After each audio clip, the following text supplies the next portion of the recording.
Hello. Right, what we've got today is a bit of a different type video, which will be split into parts, but hopefully I'll do a presentation and it'll all work out all right. So, let's start with this, peer-reviewed by my neurons, which is a good start. Not having an opinion gives you better judgment. Not having an opinion gives you better judgment. Thanks to the work of Philip Tetlock and others, we now know that most experts are not really experts. The most common explanation for this is that all people tend to stay anchored to previously formed opinions and fail to adapt their views to changing situations. A recent study by researchers at Hebrew University provides support for a related explanation. Even when people don't have a strong opinion, the knowledge they have floating around biases how they weigh the opinions of others, and thus they fail to take full advantage of the information contained in those opinions. In short, if you have fixed ideas about something and you're listening to somebody else's opinions, you're not really going to listen to their opinions. You're going to run it through your existing opinions, and in that process, the new incoming information is somewhere between perverted and lost. If you want to accept new information, you have to do it with a clear mind, not an already established opinion and running it through that already established opinion.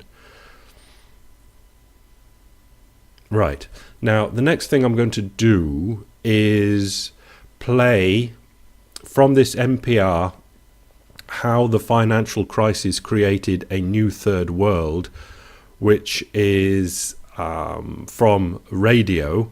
So I'm going to have to put some pictures here. I'll do some time-lapse video or something like that I'll steal from the interwebs. And it's Michael Lewis being interviewed. And it starts now. It's going to run for about 5 minutes. And I'm putting it here because I recommend it as good listening. Okay, I'll leave it with you now. Michael Lewis, welcome back to Fresh Air. Your book begins when you were interviewing somebody who you expected to figure into your previous book. This is Kyle Bass, who had started a hedge fund, and he successfully bet against the subprime mortgage market. But then he decided governments were going to be the next to fall. What did he see that other people missed? Well, this was back in 2008, in the midst of the Lehman Brothers crisis. And what he saw was that the response of governments to the financial crisis was just delaying the crisis. It wasn't ending it. He saw that basically what happened, not just in the United States, but also in Europe, was that the banks had gotten really levered up. They'd borrowed way, way, way too much money and had a lot of bad loans. And the bank losses were effectively being guaranteed by governments. And the reason that the financial crisis went away, the reason that the panic in the streets ended, was that governments were credible, that people believed when the United States government or when the French government or the German government stepped in and said, we're not going to let our banks fail, that they could actually accomplish that. And what he saw was that the debts that had been accumulated in the societies, and particularly in the banking systems, were too large for some governments to handle them. So in some countries, so in Ireland, the debts in the banking system were 8 times the size of government tax revenues. In Iceland, it was even worse. It was bad in Greece. It was bad. It was bad throughout Europe. So he basically said, look, what happens the next time when there's doubt in the system and panic in the system? People are going to ask the question, can governments actually afford to bail out these banks? And the answer the next time is going to be no. And then it's really ugly, because where do you go then? I mean, there isn't a backstop. Okay, so what he does, instead of like sounding the alarm, is he bets against governments and probably made a fortune. Well, it's a measure of how unusual his bet was that when he and his team of people start making their bets, they bet against they buy credit default swaps, which are essentially insurance policies on government bonds. They get paid if the government doesn't repay its debt. And they buy, for example, credit default swaps on Greek government bonds. And at the time, Wall Street investment banks are willing to sell them those for less than a tenth of a percentage point. The market's regarded as totally implausible that governments will not repay their debts. We're already in a situation now where Greece is obviously not going to repay its debt. He's been proven right. So when he made these bets, he was basically alone in the marketplace doing it. And when I was working on The Big Short, I mean, you pointed out that what I did is I kind of wandered around. I talked to people who had seen the subprime crisis coming and who had bet against subprime mortgage bonds. And he was one of a handful of investors who'd done it in a big way. So he had a record of prescience. But when he was telling me this story about how governments were next, I thought, no way. There's no way it's going to get that bad. And he seemed so convinced about something that seemed so apocalyptic. I asked him, well, if that happens, then, there's chaos in the streets. There are riots in the streets. Where do you put your money? And he says, guns and gold. And at that point, I thought he was nuts. I thought, there's no way that this scenario is going to come true. And clearly the market sort of agreed with me at that time. The market was willing to sell him these bets very, very, very cheaply. So, yes, he's done very well with it. Guns? Gold, I know, has skyrocketed. Guns? Investing in guns? Well, to protect your gold, I think, was the idea. Oh, I see. That what you have, Nice. what you have is the price of gold goes up effectively in response to the collapse in faith in governments. I mean, you see this price of gold skyrocketing now, and the reason for that is just that. It's that investors are ever more wary about paper currency because they don't trust the governments as much as they used to. And when you don't trust the governments, you're making some assumptions about what might happen to the social order. And so he was that kind of. The vision was apocalyptic, and I wasn't prepared to go there in my mind. So I actually did not use him in The Big Short. I left him on the cutting room floor. But then when this situation in Europe starts to blow up, and actual countries are going bankrupt, and Iceland goes bankrupt, and Ireland needs to be bailed out, and Greece is on the verge of bankruptcy, I went back to him because obviously the man had insight. Right. Now, having listened to that, this is stressing the idea that Kyle Bass didn't have set opinions. He had an open mind and looked at information out there. That information came in. He did not have fixed opinions about it. He had an open mind about it. So the new information coming in formed new concepts in his mind and gave him insight. Now, this I got off my Twitter this morning because it's more an aid memoir for me to know what to say at this stage of today's presentation. You know those people you see praying for their team to win during sports events? They're fucking retarded. Okay? That's Jenny Johnson. And there are a couple of things there. Let's go on to the next one because it was right next door to it on my Twitter feed this morning. And it's Carl Denninger, ticker guy, with Herman Cain Kaboom. Now, between these two, Jenny Johnson and Carl Denninger, what we have is what I would say is a prevalent ideas that are stuck in people's heads out there. Religion being one, and politicians being another. And, seeing Jenny Johnson brought it up, sporting people, there's another one. So let's just go with three. But if we use our imagination, we can think of lots more. If you've got your head up God's arse, you're not going to have much insight.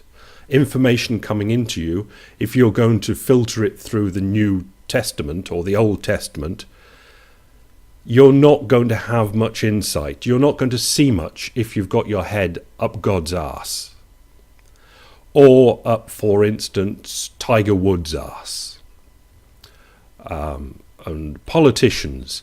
Ron Paul, classic example. If you're Rumpoltard, you're not going to see much in the world because you've got your head up Rumpol's arse. Politicians are not going to do you any good at all. What they say is, for your life, effectively irrelevant. You can forget them.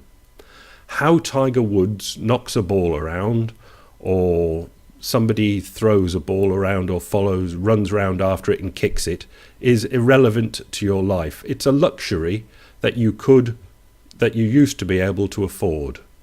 And I believe that we're running into times where that luxury is just not available to us anymore. Okay, let's move on to this final thing. The Alkian-Allen theorem. The Alkian-Allen theorem is a lesser known but still very interesting economic theory. And I would say probably that if you've got your head up economists' arses as well, you're not going to see much either. It states that when a fixed cost is added to substitute goods, the more expensive one becomes relatively less expensive, and so people are likely to increase consumption of the higher quality good. I think the best way to illustrate the theorem is with examples. Indeed, it is. There are a few examples here. I've just pulled this one out because I think we can get it from this one. When a drug is outlawed, that applies, in effect, a large fixed cost of consumption equal to the expected punishment from the law enforcement. Okay, from law enforcement. We'll get it, don't worry. Thus, in areas where alcohol is outlawed, people tend to drink either high concentration or high quality alcohol.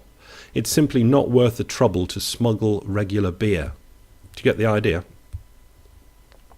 If you in prohibition in the 20s, there was no point smuggling beer. If you're going to do the smuggling, you might as well smuggle the hard stuff. Yeah. Okay. Likewise, THC content of marijuana has increased. THC is that's the stuff that tickles the neurons.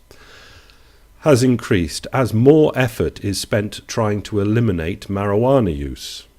We understand that. If you're going to smuggle and sell and even use marijuana, you might as well use the heavy-hitting gear. Skunk, or whatever it is. Paradoxically, because the higher dosages, drug prohibition can actually increase the danger associated with drug consumption by eliminating the low-cost, low-concentration doses from the market. So you get that. Beer gets off the market, and just old weed that wasn't really very strong goes off the market. And basically, by the prohibition, the lawmakers have made the whole consumption of the prohibited substances more dangerous because the harder gear gets onto the streets. See? Is your mind running away to political things? If it is, you're not listening correctly. Right. The Alkian-Allen theorem has profound explanatory power when applied to the interwebs.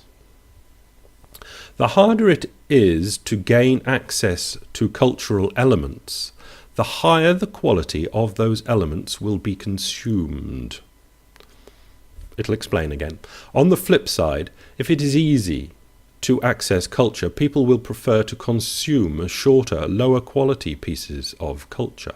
Say, in the Middle Ages, people had to travel long distances to view concerts, which were performed by live musicians. Thus, the fixed costs of consumption were very high. Getting there was a pain in the arse. If you bothered to pay a huge amount of money and time, you might as well view a long, complex opera or symphony. But modern days. On the flip side, when fixed costs are as low as a Google search, people prefer short YouTube videos of cats doing cute things. Don't think that this means that the quality of culture has gone down, but it is interesting. Yeah? Yeah.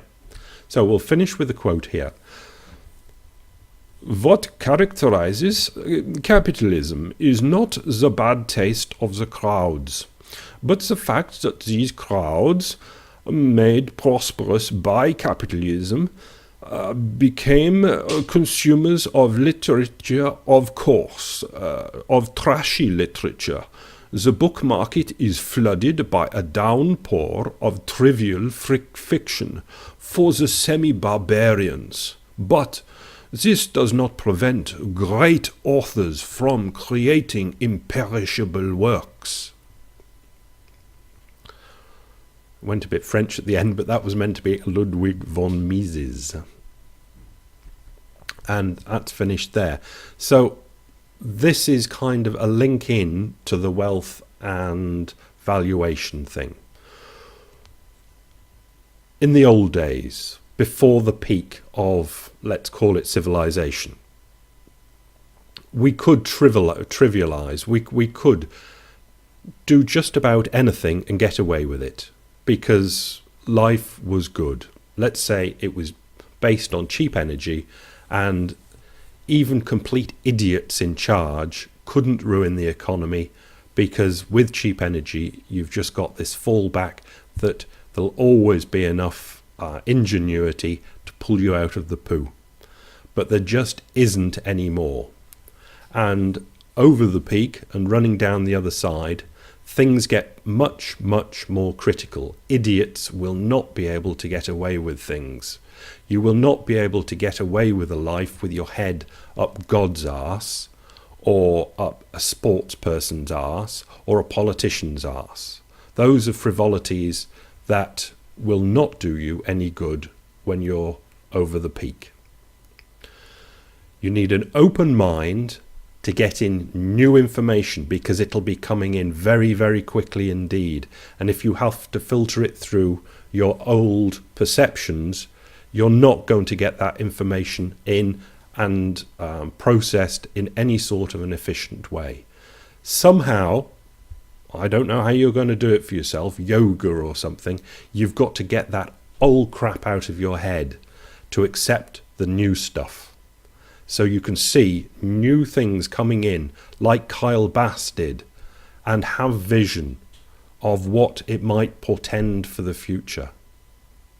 In the old days, say, having a good understanding of The Wire and be able to talk about every episode was very, that gave you societal wealth.